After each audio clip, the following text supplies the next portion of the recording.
Local government act 74 और 75 को गैर कानूनी करार दे दिया और उसे कलअदम करार दे दिया। और अब जो शहरी हुकूमत बनेगी वो इतनी बाइख्तियार होगी कि उसके पास नए नए मंसूबे बनाने के लिए जो है वो पैसा भी होगा,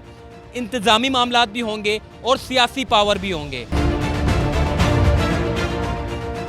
अस्सलाम वालेकुम, चलते फिरते मैं आपको खुशामदीद कहता हूँ। कराची वालों के लिए सबसे बड़ी खबर है कि कराची का मुस्तकबिल अब अच्छे हाथों में जाने वाला है। उसकी वजह यह है कि मैं थोड़ा सा जो उस खबर की बात करूंगा, मगर उस खबर से पहले मैं उस शख्स की बात करूंगा कि जिसके कराची वालों के ऊपर बड़े एहसान है। मैं बात कर रहा हूं जनाब चीफ जस्टिस ऑफ पाकिस्तान यानी कि retired chief justice of Pakistan Gulzar Ahmed sahab, जिन्होंने कराची के ऊपर बहुत बड़ा एहसान किया जाते जाते। उन्होंने कराची के लिए क्या कुछ काम किए, सबसे पहले वो जो बड़ी खबर है जो कराची में मुस्बत तब्दीलियां लेकर आएंगी, उस खबर पर जाने से पहले मैं थोड़ा सा चीफ जस्टिस ऑफ पाकिस्तान के बारे में बात करना चाहूँगा, जिन्होंने कराची शहर को बदलने में अपना अहम किरदार अदा किया। शहर कराची में क्या था कि गैर कानूनी तामीरात का एक जंगल बन रहा था, उसको रोकने के लिए अपना बड़ा अहम किरदार अदा किया। चीफ जस्टिस ऑफ पाकिस्तान ने दूसरा बड़ा काम किया, जितनी भी पार्क्स, जितने भी ग्राउंड से जिनके ऊपर कब्जे हो रहे थे, बड़े बड़े टावर बनाए जा रहे थे और बाद में पता चल रहा था कि जी ये भी गैर कानूनी है, फलां पार्क पे टावर बनाया जा रहा है, फलां पार्क पे जो है वो बड़ी रेजिडेंशियल अपार्टमेंट बनाया जा रहा है, ये सारे के सारे मामलात चीफ जस्टिस ऑफ पाकिस्तान के दौर में आना शुरू हुए और लोगों को बड़ी आगाही हुई,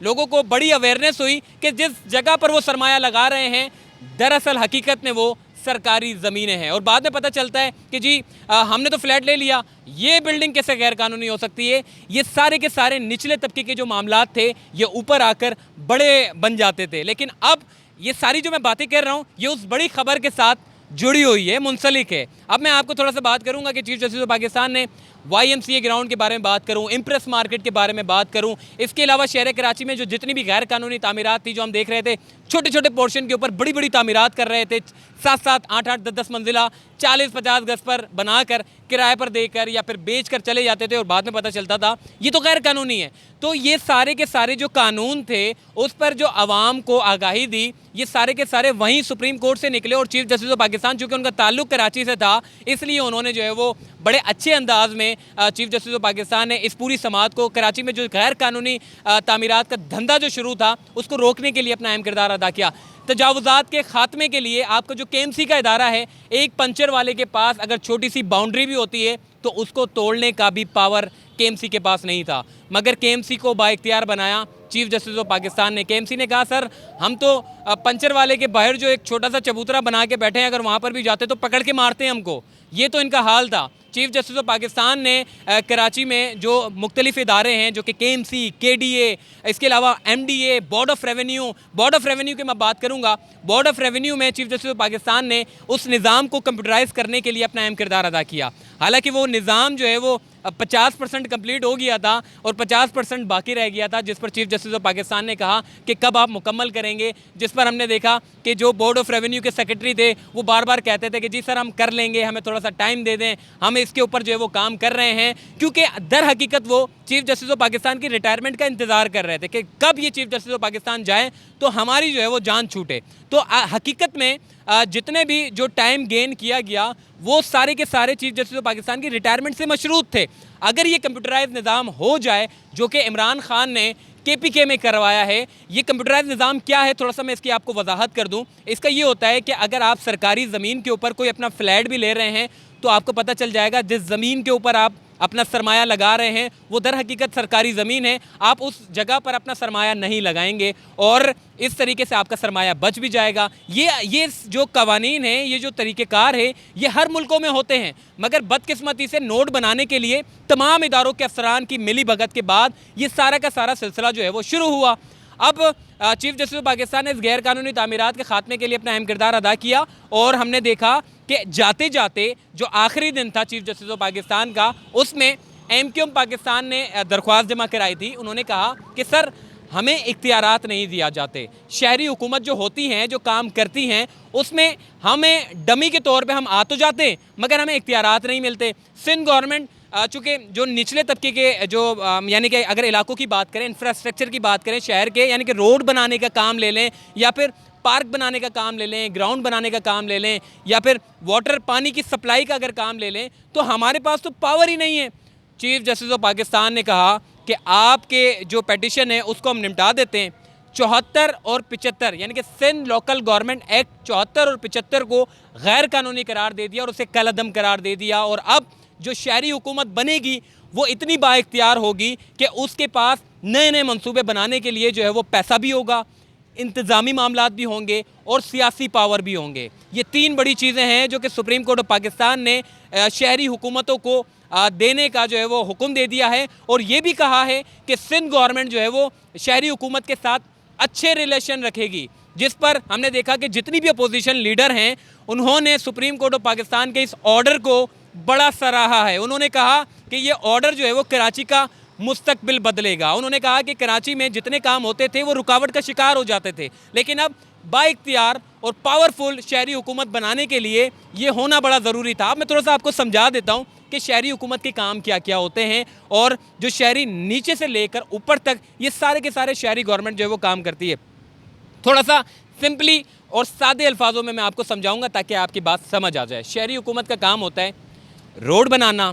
हॉस्पिटल्स को बेहतर करना, अवामी जो सहूलियात उनको फ़राहम करना, बड़े बड़े प्रोजेक्ट्स को लॉन्च करना और शहरियों को सहूलियात पहुंचाना। हमारे यहाँ क्या है कि जी जितने भी जो इख्तियारात थे, जो 2013 का कानून बनाया गया था उसको MQM पाकिस्तान ने जो है वो कानून को चैलेंज किया सुप्रीम कोर्ट में। उन्होंने कहा इस कानून के बनने से हम बे इख्तियार हो चुके हैं, हमारा मेयर तो है मगर हमारे पास इख्तियारात नहीं है। हम सिर्फ़ और सिर्फ मीडिया पर आकर ये कह सकते हैं कि जी हमारे पास इख्तियारात नहीं है, हम एक छोटा सा रोड भी नहीं बना सकते, हम हॉस्पिटल्स की हालत को नहीं बदल सकते, हम शहरियों को सहूलियात नहीं पहुंचा सकते, हम पानी लोगों तक नहीं पहुंचा सकते। तो अब ये तमाम जितने भी छोटे जो इदारे हैं, जिसमें मलीर डेवलपमेंट अथॉरिटी, जिसमें आपका Karachi water and sewerage board जो किसी काम के नहीं है, उसमें क्या होता है कि वाटर एंड सीवरेज बोर्ड में सियासी भर्तियां कर दी गई और वो शहरियों को सहूलियात पहुंचाने में नाकाम दिखाई दे रहे थे। मगर अब जो बाइख्तियार शहरी हुकूमत आएगी उससे ये होगा कि जितने भी ये जो MDA, KMC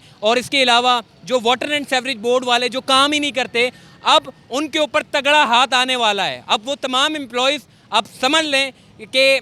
जितने भी जो शहरी हुकूमत अब बनेगी तो वो इन तमाम एम्प्लॉयज़ से काम लेगी। यानी कि जो शहरी बेचारे दर्जनों एप्लीकेशन देकर जाते हैं वाटर एंड सीवरेज बोर्ड में, KMC में, इंक्रोचमेंट की एप्लीकेशन देते हैं, ये सारी की सारी जो शहरियों के से जुड़े मसाइल हैं उसके हल के लिए जो है वो ये बल्दियाती एक जो इंतखाबात होते हैं वो अब करवाए जाएंगे। और उसमें ये होगा कि अब आने वाला जो मेयर होगा वो ये नहीं कहेगा कि हमारे पास इख्तियारात नहीं है। सुप्रीम कोर्ट ने उनको बाइख्तियार बना दिया है और चीफ जस्टिस ऑफ पाकिस्तान की ये मेहरबानी है जस्टिस गुलजार अहमद साहब की कि जिन्होंने इस पूरे शहर के लिए अपना अहम किरदार अदा किया। जो सियासी पार्टियां नहीं कर सकी वो चीफ जस्टिस ऑफ पाकिस्तान जो है वो कर गए। और इस कानून के यानी कि इस ऑर्डर के बाद हम देख रहे हैं जितनी अपोजिशन लीडर हैं उन्होंने खुशी का इज़हार किया। उन्होंने कहा कि कम अज़ कम ये अच्छा हो गया कि मेयर बनेगा, निचले तबके के जो लोग हैं लोग उनको पकड़ेंगे, उनसे मसाइल हल करवाएंगे, क्योंकि नीचे के जो मुंतखब नशिस्तें जो होती हैं, जो मुंतखब हो जाते हैं अपने इलाकों में बैठते हैं, उनके पास इख्तियार नहीं होता।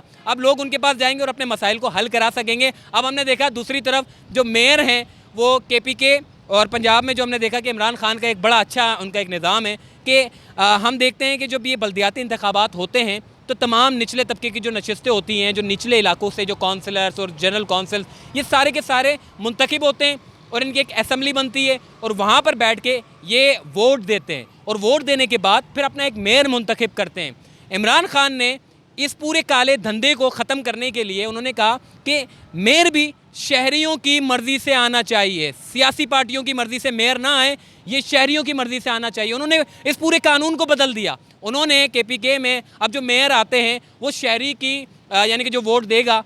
मैं इस मेयर को जो है वो वोट देना चाहता हूँ और जो भी यानी कि कसीर तादाद में जो जीतेगा वही मेयर बनेगा। अच्छा, होता क्या था कि काउंसलर जब बैठ जाते थे आके, तो कोई भी गवर्नमेंट हो, मैं किसी का नाम नहीं लेता, कोई भी गवर्नमेंट हो, वो अपने मेयर को मुंतखब कराने के लिए जो नीचे के जो काउंसलर होते थे उनको ख़रीदा जाता था, उनको पैसे दिए जाते हैं। ये कानून है, मतलब कानून सॉरी, ये एक निज़ाम है, ये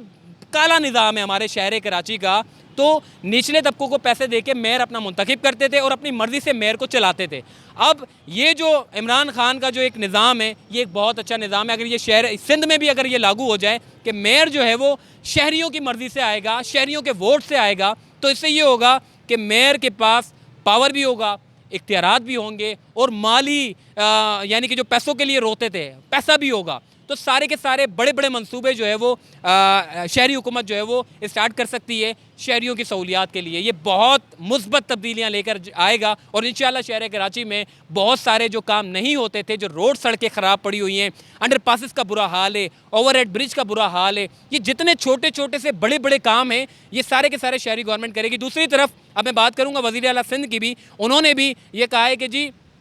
ये हम इस फैसले को जो है वो मानते हैं, मगर दूसरी तरफ देखें तो हमारे जो इख्तियारात हैं, जब सारे इख्तियारात जो है वो शहरी हुकूमत ले लेगी तो हमारे पास क्या बचेगा। तो मैं ये वज़ीर आला साहब से, मैं नहीं बल्कि पूरी शहरी जो लोग हैं वो ये कहते हैं कि 13 साल आपके पास ये हुकूमत रही है, उसमें इतना जो शहर कराची का बुरा हाल हुआ है, उसके बाद तो लोगों को आपके ऊपर यकीन करना बड़ा मुश्किल होगा। मगर सिंध गवर्नमेंट जिस तरीके से, खासकर मैं पीपल्स पार्टी के एक ही सितारे को बड़ा उसकी मैं तारीफ़ करता हूँ, मुर्तज़ा वहाब साहब है, जो कि इस पूरे शहर के कराची के लिए जो है वो एनवायरनमेंट के ऊपर, शहर के इंफ्रास्ट्रक्चर को बेहतर करने के लिए अपना अहम किरदार अदा कर रहे हैं। और उम्मीद करते हैं कि मुर्तज़ा वहाब साहब अगर पीपल्स पार्टी की शहरी हुकूमत नहीं भी बनती तो मुर्तज़ा वहाब साहब जो है वो उन शहरी हुकूमत के साथ मिलकर अच्छा काम कर सकेंगे। तो मुझे चलते फिरते से दीजिए इजाज़त, तब तक के लिए अल्लाह हाफ़िज़।